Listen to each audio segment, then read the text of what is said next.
Boa tarde. O tema de hoje, dando continuidade ao Cristo Consolador, a vinda do Espírito de verdade, é um tema muito bonito e nos leva a reflexões que precisamos fazer. Quando Jesus nos disse, enviarei-vos o Espírito de verdade, muitas vezes nós achamos que Jesus se ausentou do planeta e que viria depois. Não pensamos que Jesus o tempo todo está perto de nós, mas em que sintonia nós estamos, que às vezes não conseguimos nos aproximar dessas vibrações de amor.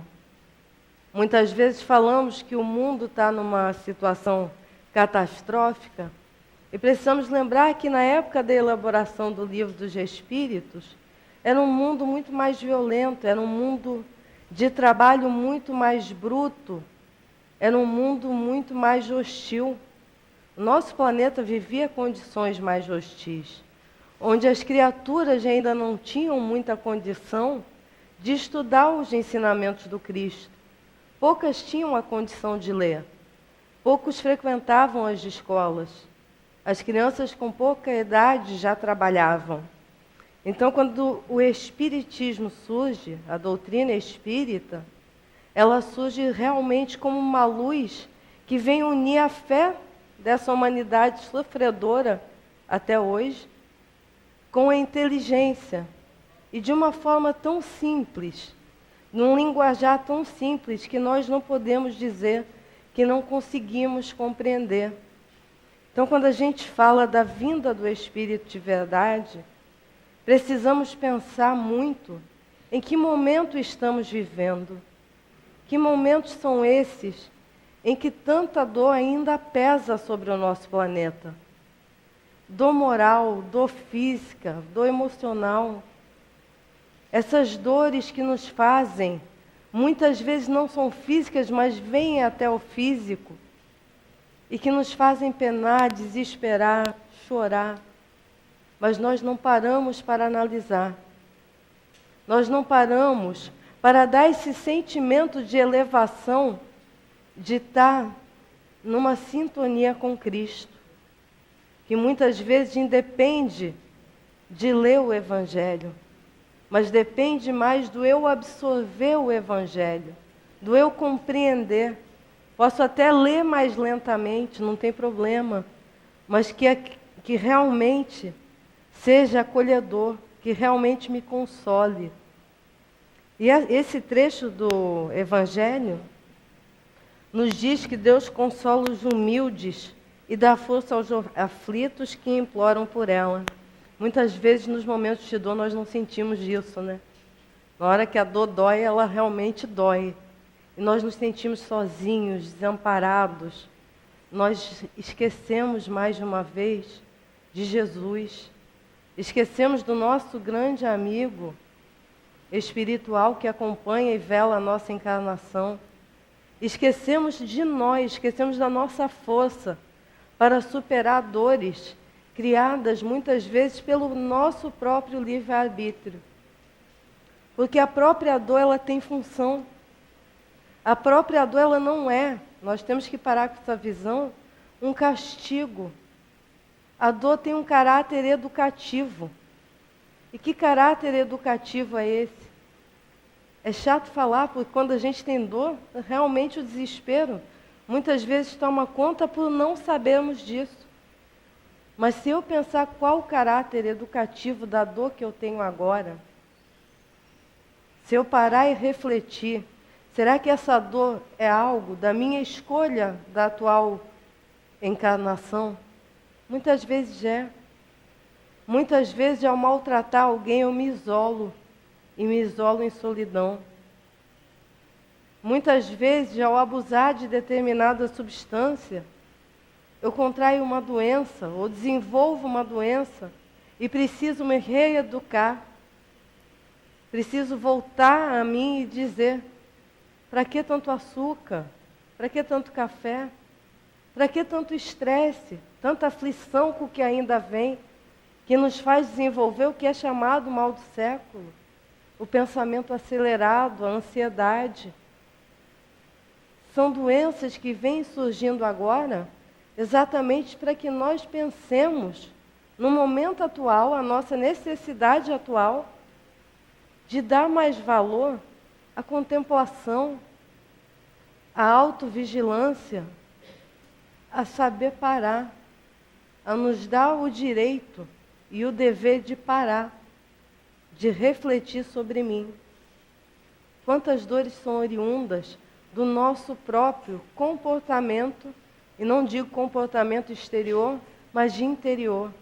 A minha forma de me relacionar, a forma como eu vejo as coisas. Muitas vezes nós nos cercamos de pensamentos pessimistas. Realmente pensamentos que não parecem ter uma saída, e a dor é assim mesmo, né? Quando alguma coisa está doendo, parece que vai durar, que tem um fim, e até esse fim eu caio. E o Evangelho vem nos dizendo: o poder de Deus cobre a terra inteiramente e por toda a parte. Ao lado de cada lágrima, colocou um bálsamo que consola. Seu poder cobre a terra inteiramente. Tem aqueles momentos que a gente disse: nossa, será que Deus esqueceu de mim? Não. Eu, quando era criança, tinha essa mania de achar, né? Deus tem coisa mais importante para pensar que as minhas preces. E deve ter mesmo, do que as minhas de criança, que eram muito pequenas. Mas Deus olha a todos. No nosso pensamento limitado, é que nós achamos que Deus, até pela limitação do nosso pensamento, é como nós, consegue só fazer algumas coisinhas de uma vez só. Mas até quem não conhece a palavra de Jesus é abençoado pela bondade de Deus. Ou seriam apenas os cristãos salvos. E aí, quando nós vemos uma tsunami num país de maioria muçulmana, muitas vezes dizemos: de onde está Deus diante dessa injustiça? Está lá amparando. Basta conhecermos muito dos fenômenos naturais e muito do comportamento humano para saber por que ocorrem esses fenômenos. O livro dos Espíritos explica muito bem. Mas mesmo que não haja uma maioria cristã ali, Deus não está ausente. Deus está em todos os lugares e nós precisamos começar a refletir muito sobre isso. Porque se Deus está em todos os lugares, Deus está no outro. A centelha divina que o outro tem. O devotamento e a abnegação são uma prece contínua e encerram um ensinamento profundo.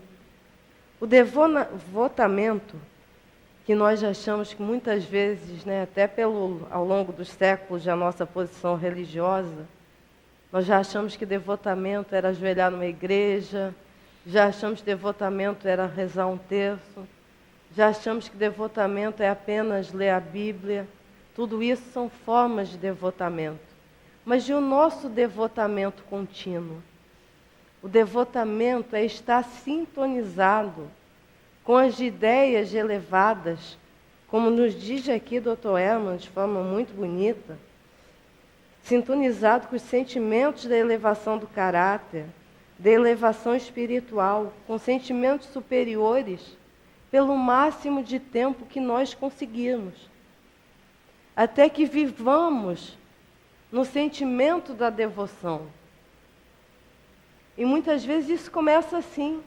Eu só me concentro lendo um trecho do Evangelho. Vamos começar assim, então.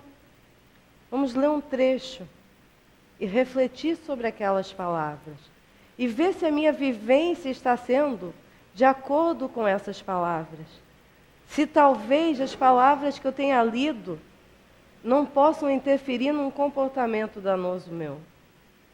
Alguns irmãos ainda precisam do terço para fazer a sua forma de devoção, porque há uma contagem que nós precisamos. Então, se ainda precisam, não cabe a nós julgar. Mas o que vamos fazer após rezar o terço, ler o Evangelho, Essa é a verdadeira forma de devotamento. Nos devotar ao outro, nos devotar ao nosso bem-estar, nos devotar à nossa cura real. O que é saúde para nós? É ter um corpo físico sem enfermidades? Será que é só isso? Muitas vezes as enfermidades, inclusive as mais graves, inclusive as congênitas, estão ali para nos reeducar, para nos disciplinar, para que nós não abusemos mais do que já abusamos tanto em outras existências. E nós dizemos, mas que castigo! Não é um castigo, precisamos começar a entender, a pensar no que estamos vivenciando e em como vamos vivenciar determinada dor. Porque ninguém aqui está livre de dor. Todos nós aqui já sentimos de uma dor, seja ela qual for. Seja uma dor de cabeça, seja uma dor emocional, seja uma dor moral. Todos nós já sentimos. Será que deixamos passar ou pensamos o que causou e como eu posso sair dela? Porque essa é a grande lição da dor. Como eu sair dela? Como eu conseguir superar esse momento? Caso contrário, eu vou ter que voltar lá para fazer a lição de novo. E saber como eu escapo dessa dor. Saber como eu lido com ela. E a parte chata de dizer é que a dor vai ser sempre maior, porque depois de superada uma, é como a escola. Depois de superada a prova fácil, nos dão uma provinha mais difícil, porque nós estamos preparados, nós estamos fortes, firmes, já temos preparo para suportar. Quantas vezes nós dizemos, eu não suporto mais essa dor. Nós suportamos. Porque cada um tem que passar pelo que passa. Não adianta querer que seja o outro. O outro pode até nos auxiliar e auxilia. Mas para isso precisamos do que fala aqui, da humildade.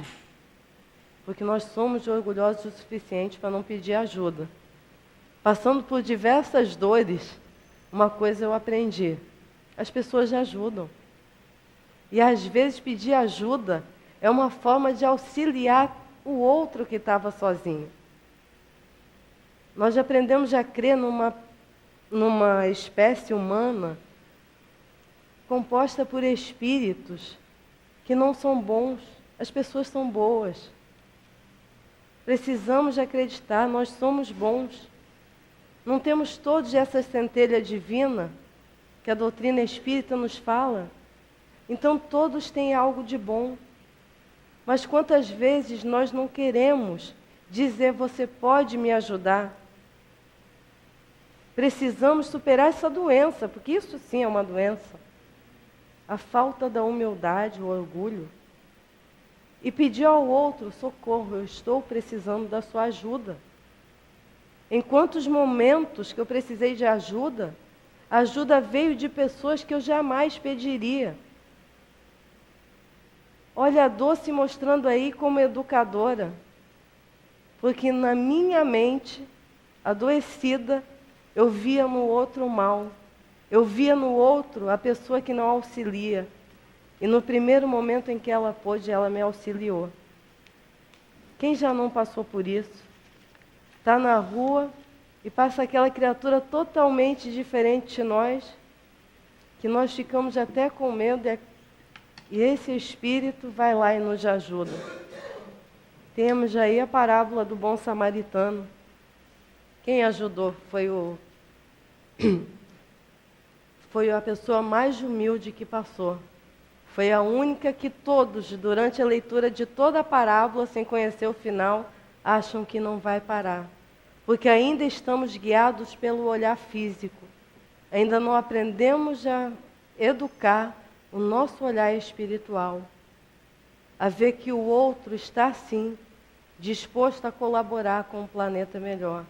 Mas nós precisamos dar essa abertura a todos. Nós fazemos parte disso. Então, o devotamento não pede que nos isolemos. Precisamos de momentos de solidão, de momentos de quietude, para dizer melhor. Solidão é doído, né? Momentos de quietude, momentos de reflexão, momentos de parar e orar, momentos de nos olhar por dentro. Precisamos. Mas precisamos ainda mais colocar todo esse exercício que fazemos no momento de quietude em prática quando estamos em meio à sociedade. Então, quando nós falamos de devoção, não é isolamento. Quando nós falamos de devoção, não é sair do mundo social. Como nos diz, é estar no mundo sem ser do mundo, mas de estar atento, estar feliz, ver no outro algo que contribui, ver no outro a bondade, ver no outro a devoção. Como nós criticamos a devoção do outro, às vezes porque não compreendemos e achamos que a nossa é um pouco mais evoluída. Não, a nossa é diferente. Mas precisamos respeitar a devoção do outro. Para vocês terem ideia do que é o espírito, nós que acreditamos ser espíritos, nós temos que ter essa certeza. Há pouco tempo atrás fui em uma comemoração e tinha uma freirinha na comemoração.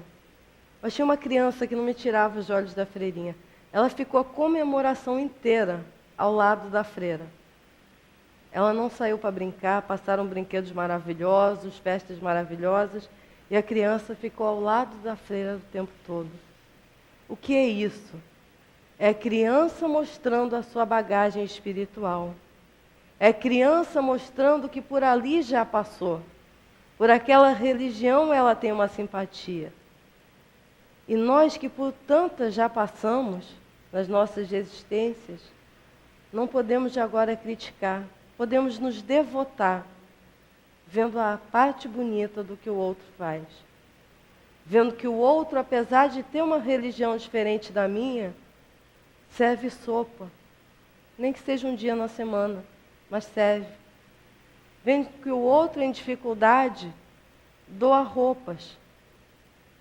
Vendo que o outro, mesmo não tendo como vir até aqui, está lá fazendo a sua prece, para que tudo se acalme. E aí nós vemos a centelha divina despertando de cada um. Aí nós estamos sendo devotados a Deus. Porque Deus não quer de nós grandes obras. Não quer que nós soltemos fogos de artifício. Que nós façamos monumentos enormes. Que nós sejamos apenas bem-sucedidos profissionalmente.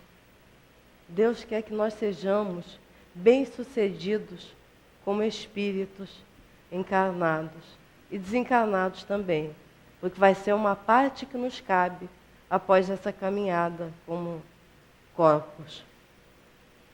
A abnegação, que é tão difícil de cumprirmos, que temos que ir treinando aos poucos, o abrir mão.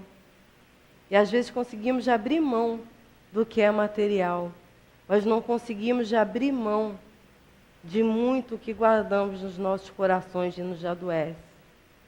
Quantas vezes nós mesmos não conseguimos abrir mão das nossas doenças, as cativamos como se fossem de estimação, damos mais importância do que elas realmente têm.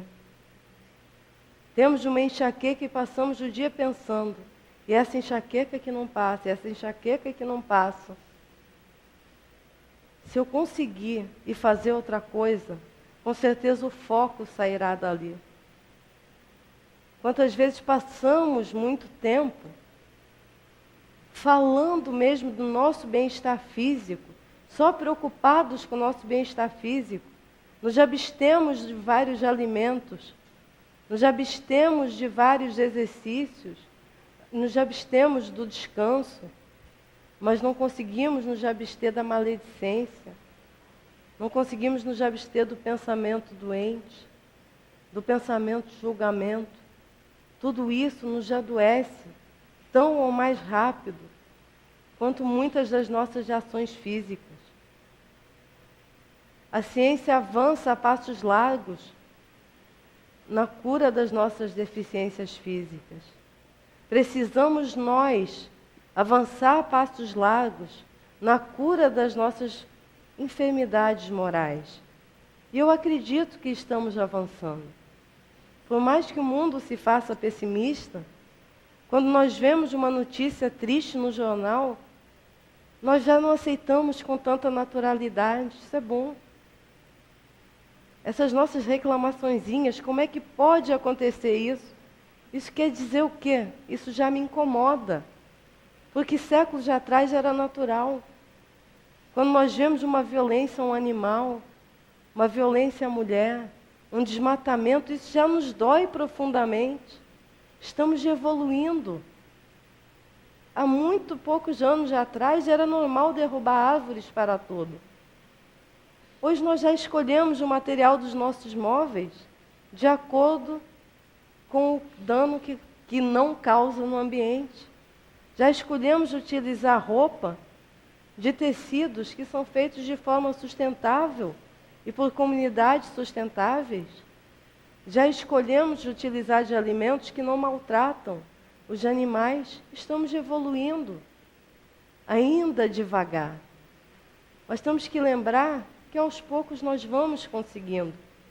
Não podemos ficar nos martirizando por ainda não ter conseguido tudo.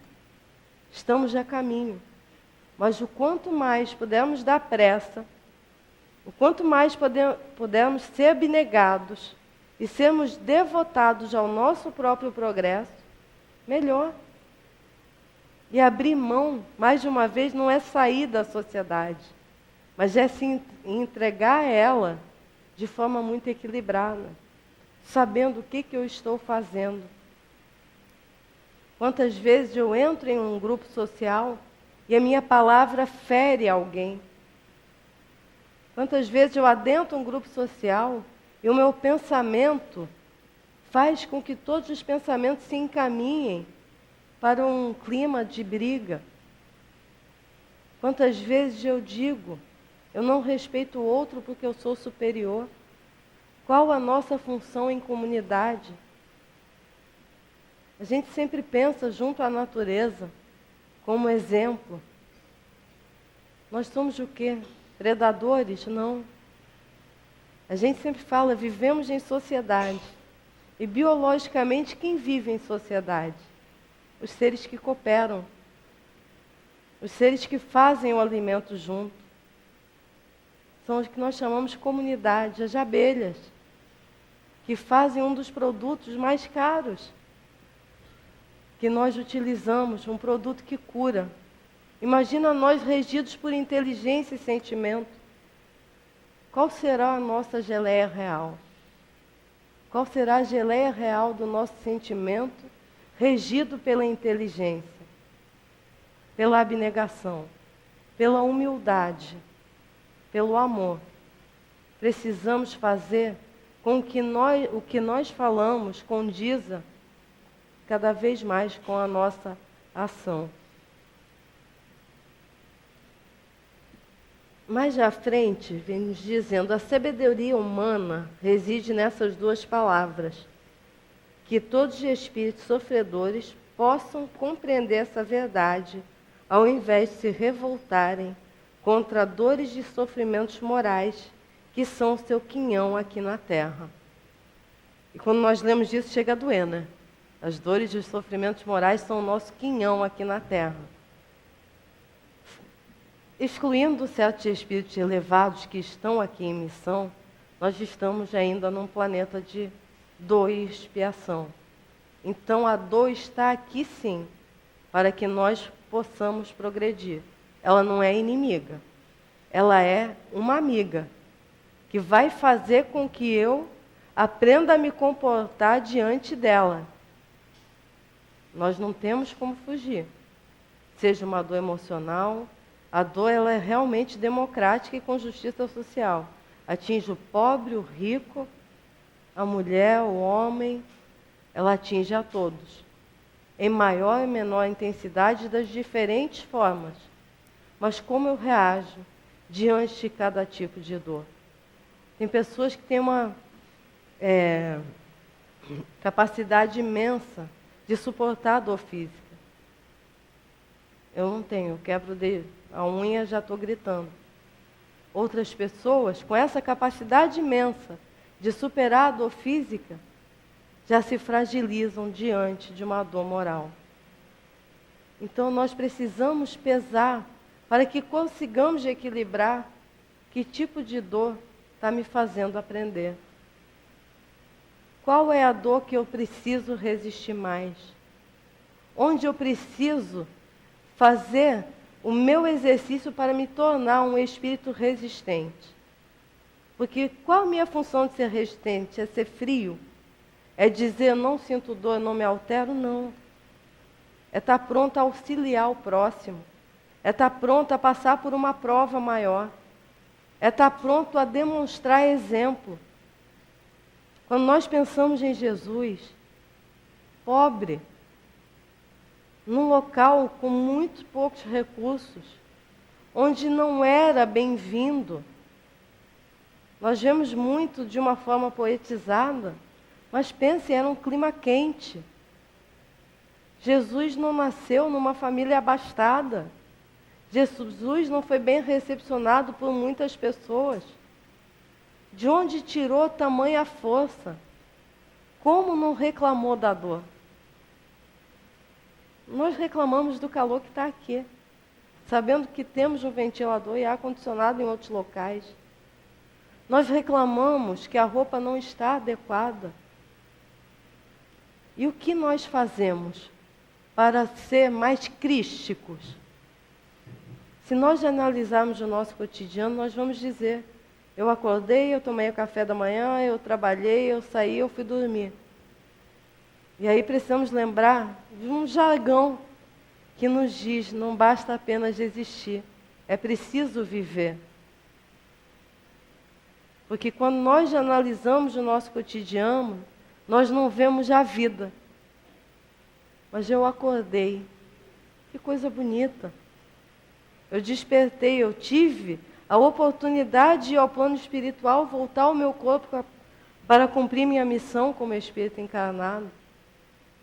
Eu tive como me alimentar no café da manhã. E aos que não tiveram, eu devo o auxílio. Eu trabalhei, que atitude nobre. E durante o trabalho eu conversei com muitas pessoas e dei muitos sorrisos. E os outros que estavam perto de mim me alegraram.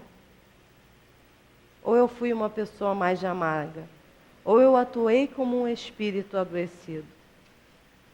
E eu voltei para casa e reencontrei minha família, seja ela qual for. Que às vezes nós nos sentimos sozinhos por chegar em casa e ter um cachorrinho apenas, ou uma plantinha como família. Olha que momento de paz que temos para repousar. Voltei para casa. Vamos ver a vida entre o cotidiano. E novamente eu pude dormir, eu tive onde dormir. Mas eu não posso esquecer dos que não tiveram. E se em algum momento desse cotidiano houve dor, por que existiu a dor? E como eu fiz? Santo Agostinho nos alerta para que façamos uma reflexão toda noite. Mas nós não fazemos essa reflexão. Nós chegamos na cama tão cansados de existir e não de viver, que desabamos. Um conselho que eu aprendi na casa espírita é o ler em pé, ler sentado. É que no meu caso tem que ser em pé mesmo. Mas leiam, façam análise do dia. Porque nós vemos muito a dor, e temos que ver, mas vemos pouco a alegria que tudo nos está trazendo. A alegria que muitos momentos difíceis nos proporcionam. Para quem chegou a essa casa pela dor, pelo amor, para quem chegou pelo amor, já chegou presenteando. Para quem chegou pela dor, chega nos presenteando também, pela presença, e é presenteado. Olha um presente da dor aí. Quantas pessoas conhecemos, quanto ampliamos nosso estudo, como deixamos de ver o mundo de forma limitada, achando que vamos desencarnar e ali acabou, achando que a nossa dor é culpa do outro, achando que nada podemos fazer. tratando a dor como revolta, que é o que nós mais fazemos. Eu lembro, porque eu faço isso também. A cada dor tem a revolta, aí eu paro para pensar. Eu estou me revoltando com o quê? Eu estou me revoltando com algo que eu fiz que me trouxe essa dor? Essa revolta vai me auxiliar? Ela vai resolver o meu problema? Ou se eu conseguir pensar um pouco, eu consigo dar algum passinho diante da solução? Que é outra coisa a se pensar. A solução nem sempre é a que nós desejamos, mas a solução é sempre a que nós precisamos. Muitas vezes nós desejamos uma coisa que nos vai fazer mal. E aí é que vem a revolta mesmo. Deus não atende os meus pedidos. E o que seria de mim se atendesse os meus caprichos? Nossa, mas Deus não fez com que eu ganhasse aquele mega prêmio na virada do ano. E se tivesse ganho, o que eu estaria fazendo comigo? Deus não fez com que essa dor desaparecesse. E o que será que essa dor quer me dizer? Deus nos escuta. Mas na maioria das vezes nós estamos nos lamuriando para nós mesmos. E se nós nos escutarmos, nós vamos ver o quanto estamos nos adoecendo com essa forma de pensamento negativo. Ao invés de adotarmos um pensamento de força, de alegria, de caminho. Tem uma frase que eu sempre usei como piada, mas ela é muito séria.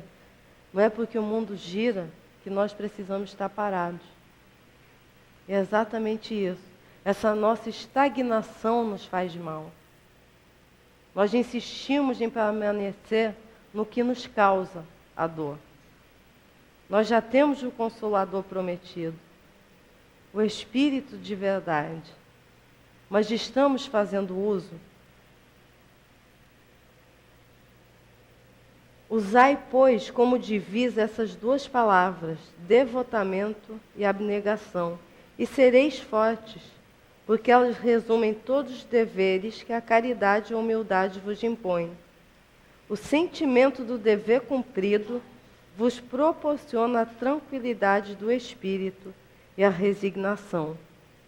E o dever cumprido é essa imersão que nós precisamos fazer de que sim, eu fiz tudo o que eu podia para evitar o sofrimento. Ele não passou, mas eu fiz tudo o que eu podia. Eu não fui irresponsável. Eu não me abstive das minhas responsabilidades. Eu cumpri o meu dever comigo e com o próximo. E aí nós podemos realmente descansar em paz. Ter o sentimento de dever cumprido. Se há uma sensação mais saudável que essa, eu não conheço. É aquela de podermos deitar a cabeça no travesseiro à noite e dizer, eu não neguei ajuda a quem me pediu. Eu não deixei de ser complacente comigo. Eu suportei a minha dor, ainda que tenha derrubado muitas lágrimas, ainda que a enfermidade física permaneça no meu corpo. Eu fiz tudo o que eu podia fazer. Essa é a sensação do dever cumprido. Isso é o que faz com que não percamos o sono à noite. É com muita tristeza que eu vejo muitos nossos governantes, e a gente fala bem feito, olha o pensamento doentio. Eu vejo muitos nossos governantes estarem encarcerados, ou mesmo estarem livres, mas sem essa sensação de dever cumprido. Porque podíamos ser nós, a ter o dever de encaminhar uma sociedade para o bem-estar. E como nós lidaríamos com o poder? Como será que nós lidaríamos com a riqueza, com a beleza? Então, nós somos exatamente o que precisamos. Nós temos exatamente o que precisamos. Na maioria das vezes, nós temos mais. E esse mais é para que nós possamos doar. E aí, a gente sempre pensa, não tenho mais. Ainda me falta um pouquinho do recurso material. Não falo desse mais. Nós temos um pouquinho mais de amor, um pouquinho mais de paciência, um pouquinho mais de abnegação, um pouquinho mais de sorriso, um pouquinho mais de ombro para emprestar ao outro.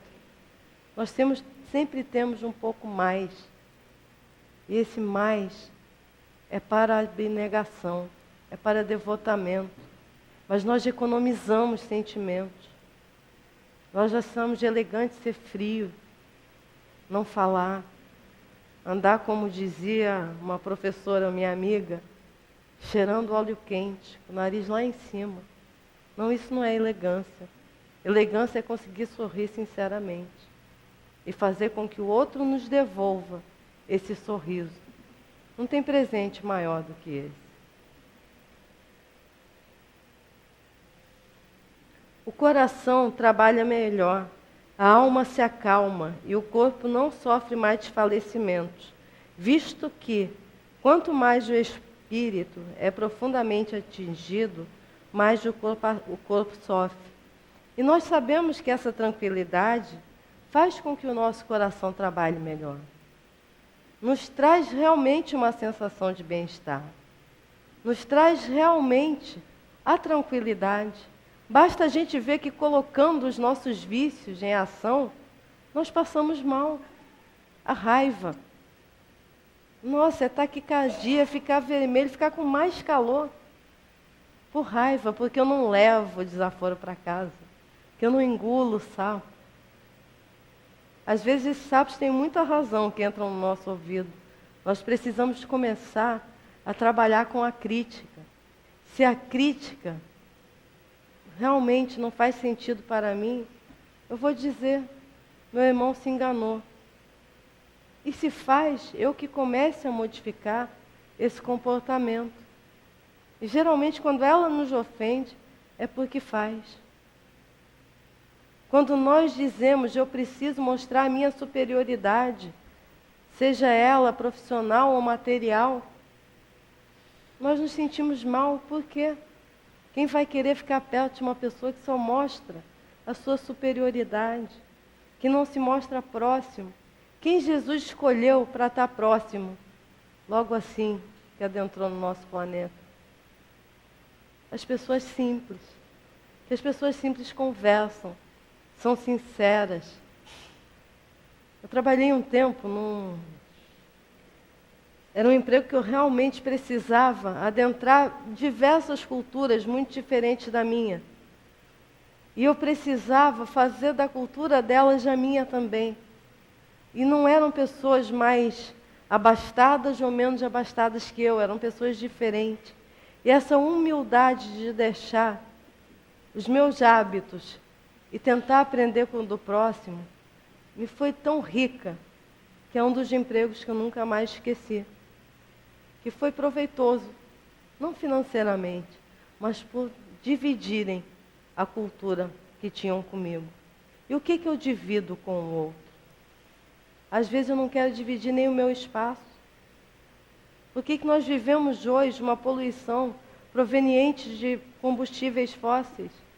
Porque eu não quero dividir o meu carro.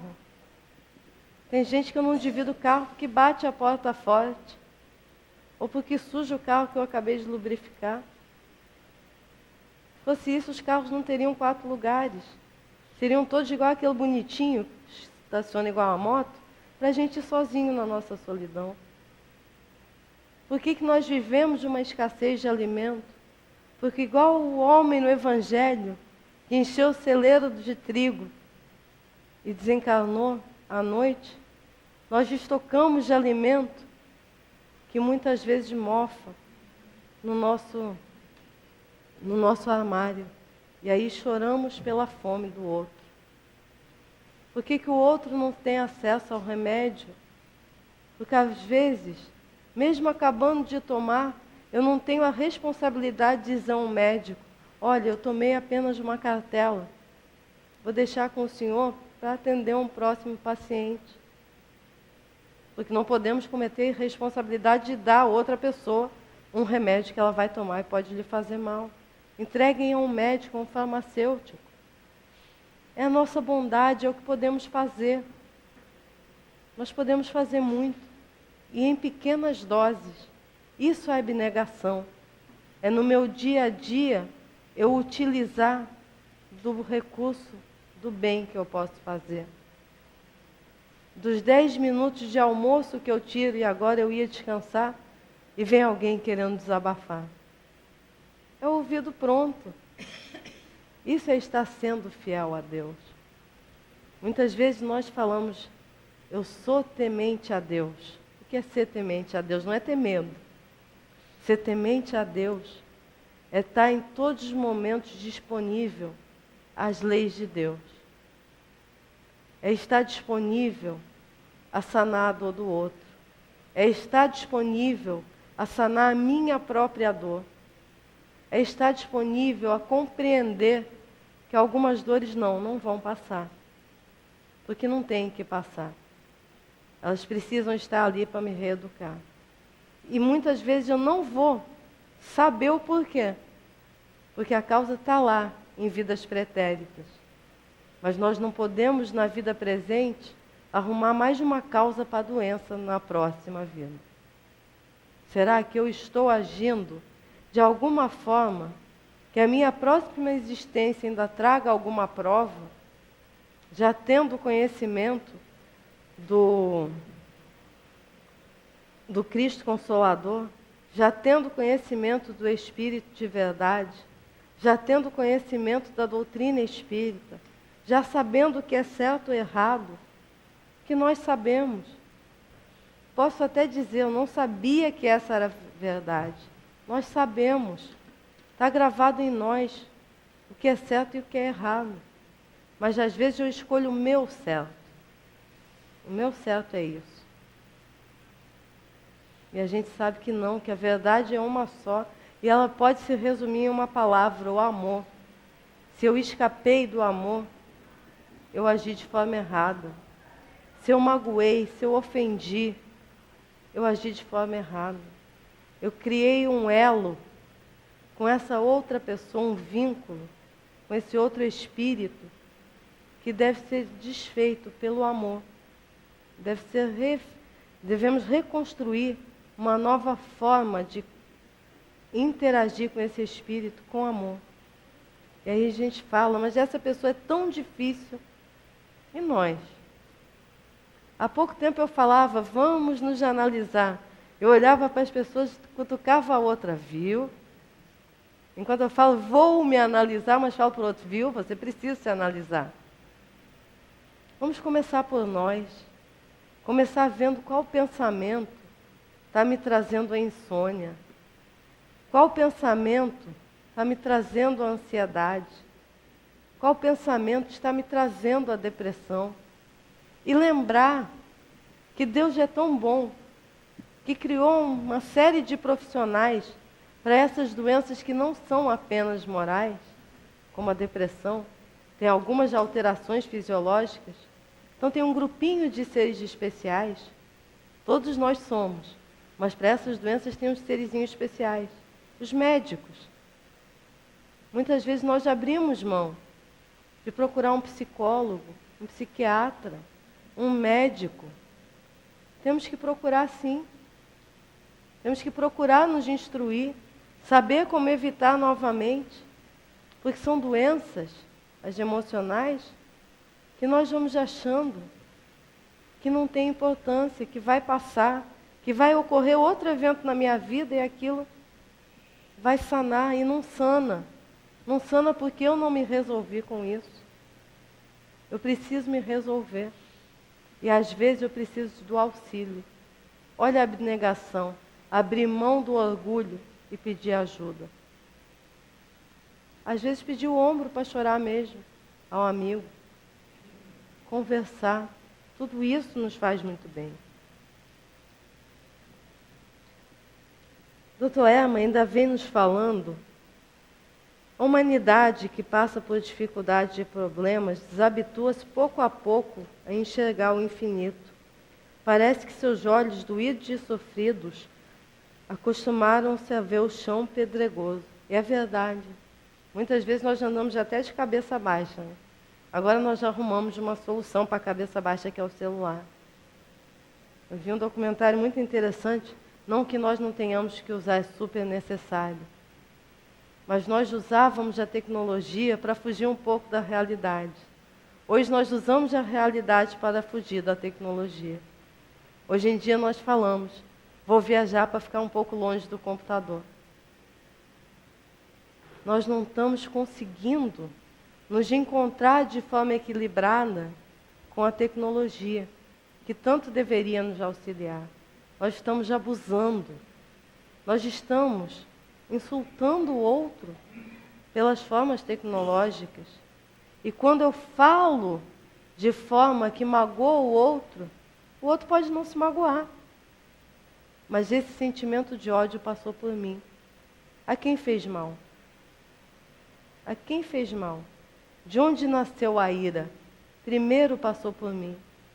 Mas se eu magoar o outro, além desse sentimento que me atravessou, eu ainda tenho a responsabilidade do que criei no coração de quem às vezes já é tão sofrido.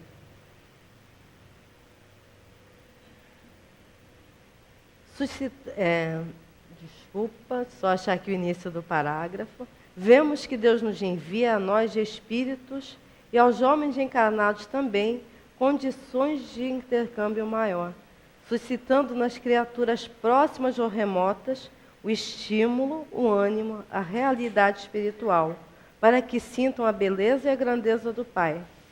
Aqui, doutor Eva se refere aos nossos amigos encarnados.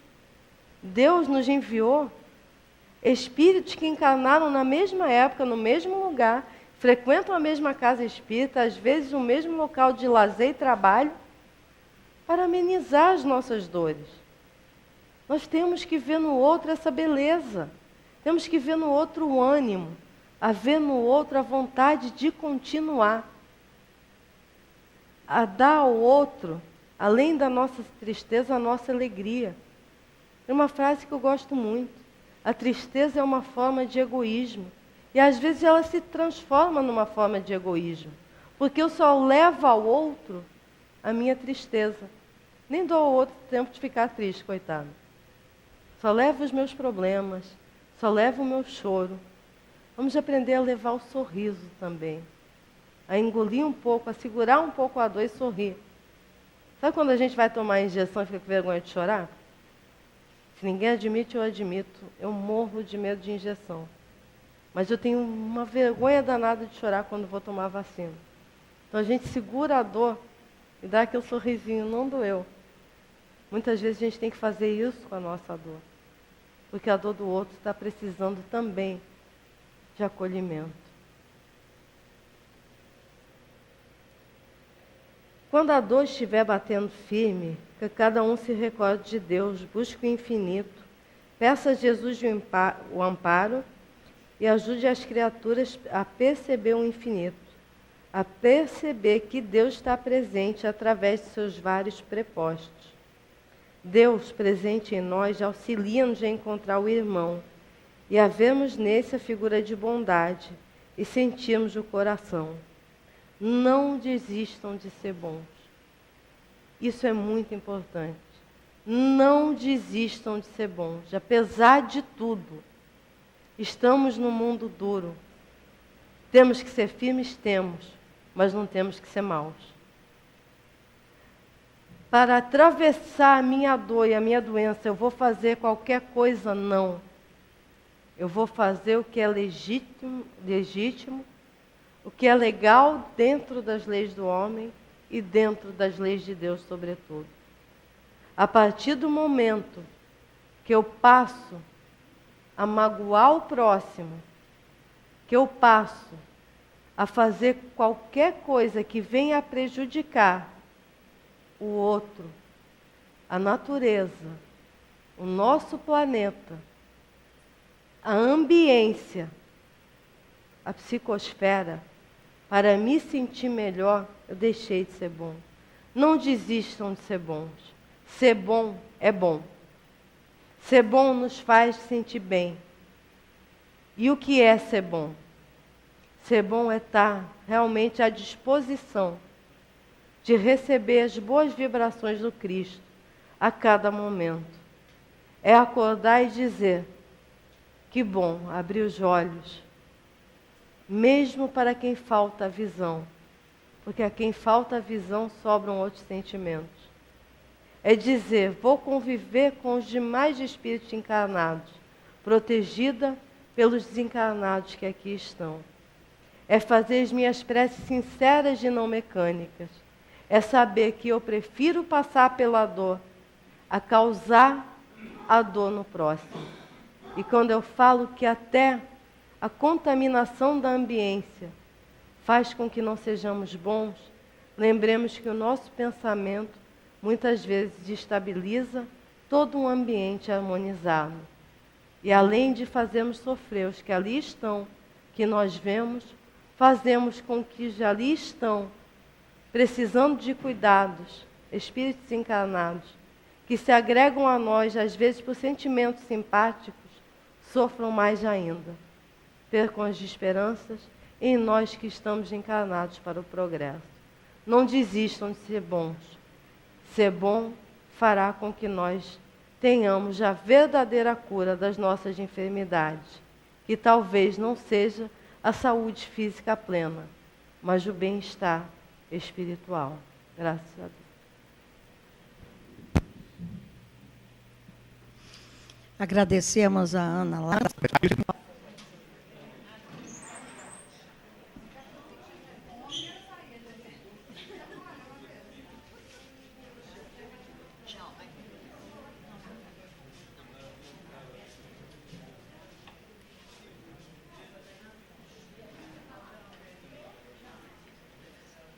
Fevereiro, posso escalar você? Qualquer dia ou... Só na primeira semana.